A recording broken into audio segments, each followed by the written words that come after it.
Hello everyone, welcome back. The Made in India chip soon. Why? Because PM Modi has said it. India में लगभग 2025 के अंत आते आते by the end of 2025 we will be able to make the first chip fully made in India. क्यों? क्योंकि सरकार का बहुत सारा इन्वेस्टमेंट अब शुरू हो गया है in under semiconductor India mission. 76,000 crore का आउटले है, बजटेड आउटले है. 1.5 लाख करोड़ का प्राइवेट इन्वेस्टमेंट आ चुका है और 3 जो राज्य है जहाँ पे 6 ऐसे फैब्रिकेशन यूनिट्स लग चुके हैं वो है Gujarat, means mostly in Gujarat, then UP and then Assam. इसके अलावा recently 4,500 crores extra has been allotted for 4 new semiconductor units. Okay, so 2 in Odisha, 1 in Andhra Pradesh and 1 in Punjab. और इन सब के बीच में खासियत ये है कि most of the private investments are led by US led companies like Intel, Lockheed Martin, Nvidia etcetera. तो कहाँ लाई करता है, कैसे ये हमारे लिए अब स्ट्रैटेजिक एडवांटेज बन सकता है हमारे ये ट्रेड वॉर्स या ट्रेड टैरिफ के बाद. How we can stand out and create our own semiconductor behemoth. We will talk about that. So welcome everyone. मेरा नाम है Rishabh. I'm your economics optional faculty here.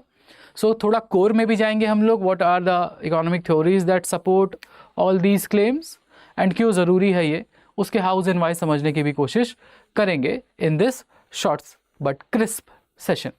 But आगे बढ़ने से पहले फिर से कि क्यों ज़रूरी है यूपीएससी के लिए. Because science and technology cover होगा, industrial policy and development because the policy part of semiconductor India mission वो पार्ट हम लोग कवर करेंगे. Infrastructure, investment model, public private partnership and employment generation because around 40,000 direct and indirect jobs will be created when these 6+4 10 factories will be made, and high value jobs, I will say high value, high skilled jobs, better standard of living. So you will be able to answer this question after you watch the video in toto. Analyze the challenges faced by India's semiconductor manufacturing sector and evaluate the government's policy response. How can India leverage its demographic dividend and existing IT capabilities to become a global semiconductor hub? Discuss with examples. So this is the question. अगर आप ठीक से देखेंगे ये video आपको ज़्यादा समझ आएगा. You can answer this question in, let's say, 250 words for a 15 marker. पहले बात करते हैं कि चैलेंजेस क्या हैं, क्योंकि देखो सीधी सी बात है कि इंडिया में सेमीकंडक्टर मिशन पहली बार नहीं आया है. इंडिया ने सेमीकंडक्टर बनाया. सेमीकंडक्टर मतलब वो चिप्स जो आपके फ़ोन में, आपके लैपटॉप्स में, आपके कंप्यूटर्स में, आपके एरोप्लेन्स में, आपके फाइटर जेट्स में, आपके टैंक्स में, आपके किसी भी मशीन में लगते हैं, वो होते हैं सेमीकंडक्टर, जो चिप्स होती है. अब ये चिप बनाने का काम 1980s में भी शुरू किया गया था बट इट फेल्ड. तो ये दोबारा से शुरू हुआ है. पहली चीज़ चैलेंजेस क्या है. चैलेंजेस ये हैं, we have a large amount of और a large pool of professionals who are well versed with the theoretical knowledge. Because 15 lakh engineer निकलते हैं हर साल इस देश से. उसमें कई सारे होते हैं जो इलेक्ट्रॉनिक्स इंजीनियरिंग किए होते हैं, कंप्यूटर साइंस इंजीनियरिंग किए होते हैं. तो ऐसे engineers are already theoretically well versed but practically they are not well skilled for these, for making और मैन्युफैक्चरिंग और designing new chips. Okay, so we will have, पहला चैलेंज क्या है, there is a talent crisis. Around 3 lakh professional shortage है जो हमको project किया गया है बाय 2027. और करंट स्किल लेवल पे अगर देखा जाए तो it is insufficient for the projected demand because the Indian engineering college lesser practical knowledge and more theoretical knowledge. So people are not industry ready. They will have to be reskilled and upskilled to get ready for these chip manufacturing challenge. There are supply chain gaps. Supply chain gap क्यों है? क्योंकि maximum जो production है आपके chips का वो either Taiwan में होता है या साउथ कोरिया में. ताइवान की कंपनी आप सुने होंगे TSMC, और साउथ कोरिया में मोस्टली सैमसंग. ओके, सो TSMC फैब्रिकेशन जो है वो वर्ल्ड में बेस्ट माना जाता है. दी बेस्ट फैब्रिकेशन और the best chip manufacturing company is TSMC by from Taiwan. Okay, एक तरह से मोनोपोली है इनकी. कॉलकॉम के जितने चिप्स बनते हैं यही TSMC में बनते हैं जो आपके फ़ोन में लगता है. क्रिटिकल मटेरियल जैसे silicon wafers, high purity gases and chemicals, these are also still not available, क्योंकि अभी इंडिया में ऐसा कोई सप्लाई चेन तो डेवलप हुआ नहीं है, क्योंकि कभी चिप बनी नहीं तो ऐसा कुछ ज़रूरत भी नहीं पड़ी सिलिकॉन वेफर की, या हाई क्वालिटी आपके हाई प्योरिटी गैसेस की, या chemicals that are required to refine and make chips. अब धीरे धीरे अब ये समय लगेगा, और ये समय लगभग कम से कम 5 साल लगते हैं आपको एक बेहतर मच्योर्ड चिप मैन्युफैक्चरिंग यूनिट बनाने में। तो ये 5 साल का पीरियड तो आपको लगेगा ये, प्लस कैपिटल इन्वेस्टमेंट बहुत ज़्यादा लगती है, it takes a lot of money to start a silicon company. Technology dependence भी है, क्यों? क्योंकि EUV लिथोग्राफी जो है, EUV मतलब extreme ultraviolet lithography, it is use to make chips for nanometer chips. तो ये सिर्फ और सिर्फ नीदरलैंड के ASML is a company in Netherland, उसी के पास है ये टेक्नोलॉजी, फुल्ली पैटेंटेड। आपका डिपेंडेंस भी है वहाँ पे, तो अगर आपका वेस्टर्न नेशंस के साथ थोड़े रिलेशन ख़राब हुए तो वहाँ पे प्रॉब्लम हो सकती है। तो ऐसा नहीं है कि EUV is the only lithography technique, there is a deep ultraviolet lithography also, but वो थोड़ा पुराना टेक्निक है, ठीक है। Advance manufacturing capabilities are absent currently in India, so I told you कम से कम 5 साल आपको लगेगा कि आप अपनी मैन्युफैक्चरिंग यूनिट बना सकें और वर्टिकल इंटीग्रेशन कर सकें। और कैपिटल इंटेंसिटी भी ज़्यादा है, because $20 to $25 billion is needed per factory for a advanced fabrication setup, and it's a lot of money. That's why the government is giving subsidies and incentives and following the Taiwanese and Korean model. So 5 year का gestation period भी है, यानी कि आप जब जैसे मान लीजिए $25 बिलियन किसी कंपनी ने लगाया तो उसको प्रॉफिट बनाने में कम से कम नहीं तो 5 साल लगेगा। So it takes a lot of time, effort and patience. So yeah a lot of government support is needed. अब अगर हम बात करते हैं स्ट्रैटेजिक सॉल्यूशन की, हम बात करते हैं अगर स्ट्रैटेजिक सॉल्यूशन फ्रेमवर्क की, तो इंडिया क्या कर सकता है? ओके, हमारा फाइनेंशियल आर्किटेक्चर क्या है? सिलिकॉन या सेमीकंडक्टर इंडिया मिशन जो हमारा है, 76,000 crore the government is giving, ठीक है, एक तरह से इंसेंटिव है ये। उसके वजह से लगभग 1.5 लाख करोड़ का ऑलरेडी प्रॉमिस्ड अप्रूव्ड इन्वेस्टमेंट आया है from private players. Micron technology ने $2.75 बिलियन का गुजरात में इन्वेस्टमेंट करने वाली है, शुरू हो गया है मतलब वहाँ का। मैन्युफैक्चरिंग इंफ्रास्ट्रक्चर की अगर बात की जाए तो 6 plants are under construction across 3 states. वो 3 स्टेट्स क्या हैं? Gujarat, Punjab and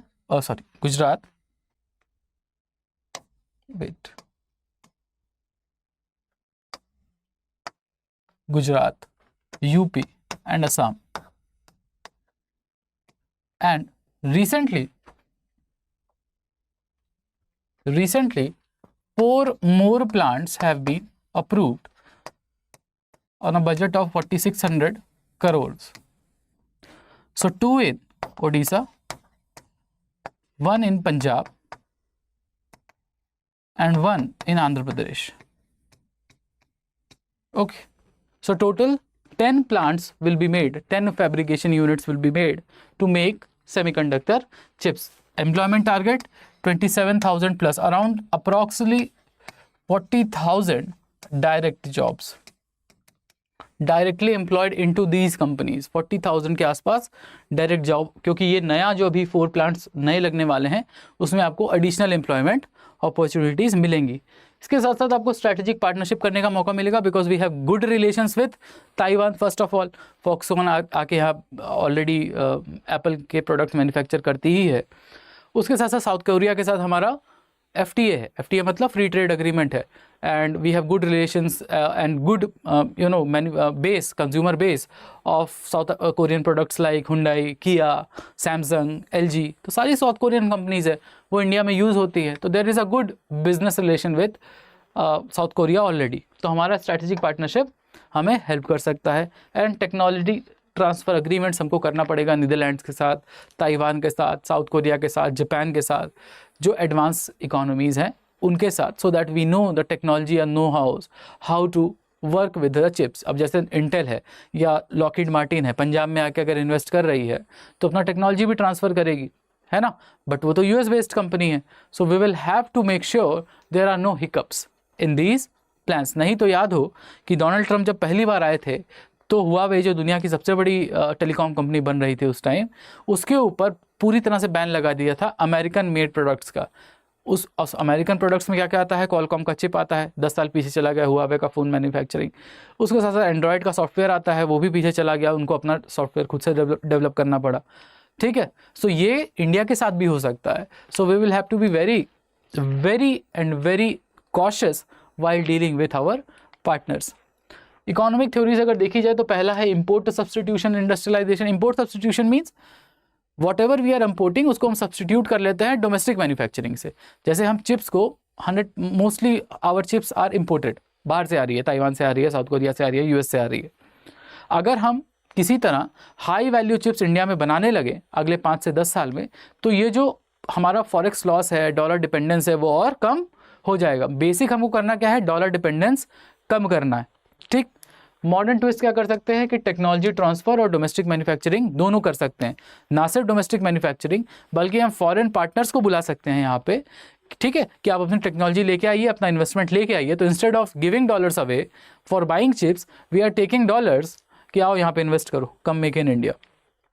cluster development theory means कि if you make cluster of similar type of companies, integrated ecosystem will create better economies of scale। ठीक है, तो जैसे गुजरात में सेमीकंडक्टर क्लस्टर बनाया जा रहा है क्योंकि मोस्टली 4 या 5 कंपनी गुजरात में ही बनने वाली है, तो एक क्लस्टर डेवलपमेंट हुआ। एक जैसी कंपनीज हैं, एक जैसी कंपनीज कम्पीट करेंगी, रॉ मटेरियल का सप्लाई भी एक जगह मिल जाएगा, तो इससे इकोनॉमीज ऑफ स्केल बनने में आसानी होगी। And it will create a multiplier effect because supporting industries will create more jobs also, more employment, more demand, multiplier effect, better GDP growth. And technology spillover theory भी, जो हम अभी currently देख रहे हैं ना कि लो क्वालिटी मैन्युफैक्चरिंग कर सके लो कॉस्ट, उससे हम इनोवेशन इकोनॉमी की तरफ बढ़ सकते हैं, the next level of our growth. Okay, sorry, now moving forward about global case studies. So Taiwan model हम अगर देखें तो दिखता है कि स्टार्ट कैसे हुआ था, गवर्नमेंट की सीड फंडिंग से, जो इंडिया भी सीख रहा है धीरे धीरे। गवर्नमेंट ऑलरेडी 76,000 करोड़ फंड कर रही है। तो इसीलिए आज हम देखते हैं कि टीएसएमसी का, ताइवान सेमीकंडक्टर मैन्युफैक्चरिंग कंपनी का 50% ग्लोबल डोमिनेंस है। ग्लोबल डोमिनेंस, ऐसा नहीं है कि सिर्फ एशिया में, globally 50% chips are made here at TSMC. और गवर्नमेंट ने सीड फंडिंग तो दी, but TSMC is a private company, तो private sector took over. South Korea में अगर देखा जाए तो जो बड़ी बड़ी कंपनीज रही हैं, जो बड़ी फैमिलीज रही हैं, जो कंट्रोल करती हैं साउथ अफ्रीकन इंडस्ट्रियलाइजेशन को, जैसे सैमसंग, एलजी, हुंडई, किया, किया तो हुंडई की है, हुंडई एंड एसके हाइनिक्स। ठीक है, तो ये कंपनी को, इन कंपनीज को, दीज रिच फैमिली कंपनीज को बोला जाता है चाइबोल सिस्टम ऑफ कोरिया। तो ये जो इन्वेस्टमेंट था, ये fully these ultra rich families of South Korea led investment था साउथ कोरिया में फाउंड्रीज बनाने का, सेमीकंडक्टर फाउंड्रीज बनाने का। तो हम दोनों तरह से सीख सकते हैं, गवर्नमेंट लेड भी एंड रिच फैमिली लेड भी, यानी प्राइवेट सेक्टर लेड भी और पब्लिक सेक्टर लेड भी, और बेस्ट ऑफ बोथ वर्ल्ड्स ले सकते हैं हम लोग इंडिया में। जो, क्योंकि हम काफ़ी पीछे हैं ना, तो हमें कुछ जल्दी करना होगा, we should be quicker than the world.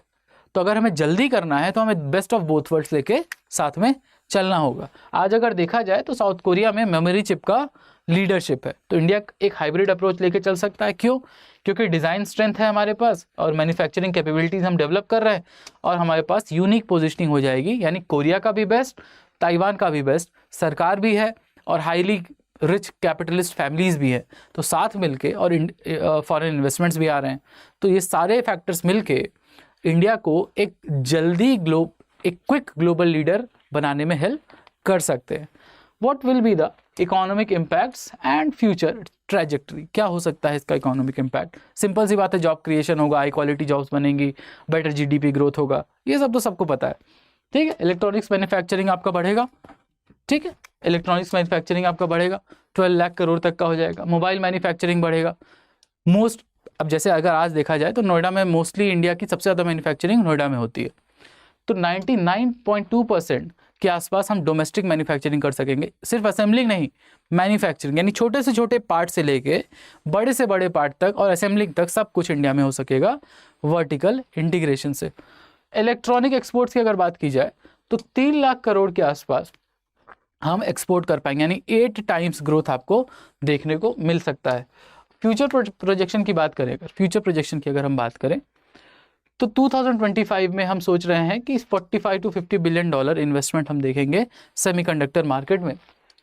Okay, 2030 तक 100 to 110 बिलियन मार्केट साइज हमारा हो जाएगा। एंड ग्लोबल अपॉर्चुनिटी ये है कि जो $1 ट्रिलियन की मार्केट है international, and with the advent of artificial intelligence AI, ये जो सेमीकंडक्टर डिमांड है वो बहुत तेज़ी से बढ़ने वाली है इंटरनेशनल मार्केट में।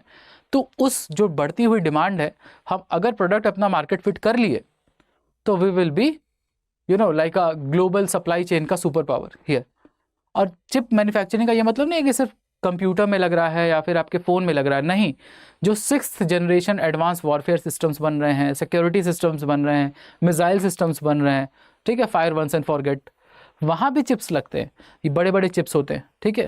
पहले हम लोग वहीं से शुरू करेंगे by making those big security defence chips, ठीक है। एम्प्लॉयमेंट को अगर देखा जाए तो करेंटली इंडिया में लगभग 300 से ज़्यादा मोबाइल मैन्युफैक्चरिंग यूनिट्स हैं जो छोटे से बड़ा प्रोडक्ट बनाती हैं। प्रोजेक्टेड क्या है, 3 lakh new semiconductor jobs will be created by 2030, यानी मोर high quality high paying jobs will be created. So what are the key take Awez for UPSC people? The chip revolution, policy integration करेंगे, मतलब सरकार करेगी आत्मनिर्भर भारत के साथ। क्यों? क्योंकि टेक्नोलॉजिकल सेल्फ रिलायंस लेके आएंगे हम। We will not have to look to other parts और the countries of the world for the chip dependence of our military और security reasons. Make in India को अगर बात करें हम लोग तो एडवांस मैन्युफैक्चरिंग यूनिट्स हम लगा सकेंगे, make in India from the world. Lockheed Martin, Intel, Nvidia जैसी कंपनीज इंडिया में आके इन्वेस्ट करेंगी। डिजिटल इंडिया की अगर बात करें तो overall vertically integrated technology system create होगा। स्ट्रैटेजी की सिग्निफिकेंस की अगर बात की जाए, बात वही है फिर से कि नेशनल सिक्योरिटी के लिए डोमेस्टिक होम ग्रोन चिप्स की बहुत ज़रूरत है। नहीं तो जैसा वो F-35 आके खड़ा था ना, क्या हुआ था उसमें किसी को नहीं पता, लेकिन वो सिर्फ यूएस को पता होता है F-35 में क्या दिक्कत है, because it is fully computer controlled. वो चिप्स जो हैं वो यूएस कंट्रोल करता है। तो यूएस को जब भी लगेगा कि ये कंट्री मेरा अलाई नहीं रहा है तो दे कांट फ्लाई इट, ठीक। तो ये अगर हम अपना डिपेंडेंस कम कर दें फॉरेन कंट्रीज़ के ऊपर और अपने चिप्स हम खुद बनाएं तो हमारा डिफेंस और सिक्योरिटी, जो कि बहुत ज़रूरी है हमारे लिए क्योंकि हमारे नेबर्स भी ऐसे ही हैं, ठीक है, वो हमारे लिए बहुत ज़रूरी है। तो जितना डिपेंडेंस हम कम करेंगे और अपने हाथ में लेंगे दीज क्रिटिकल इंफ्रास्ट्रक्चर डेवलपमेंट, उतना हम आगे जाके इसका फ़ायदा उठा सकेंगे। ग्लोबल सप्लाई चेन डाइवर्सिफिकेशन में भी हमें अपॉर्चुनिटी मिलेगी with economic growth through high value manufacturing. तो क्या क्या प्रेडिक्शन हम कर सकते हैं कि first made in India chip तो हमको मालूम है 2025 तक आ जाएगी। इसके साथ साथ 2027 तक major capacity expansion, because around 10 new companies are being made, और एटलीस्ट अगर 3 या 4 भी शुरू हो गई 2027 तक तो कैपेसिटी एक्सपेंशन करने में आसानी होगी। And India will be among top 3 semiconductor nations by 2030 to 2035। तो आने वाला जो दशक है, आने वाला जो 10 साल है वो इंडिया का हो सकता है अगर सर झुकाए और काम करने में फोकस किया जाए तो, and to create that infrastructure. So this is all about the semiconductor chips that we have to talk about. अगर कोई डाउट है, do use the comment section.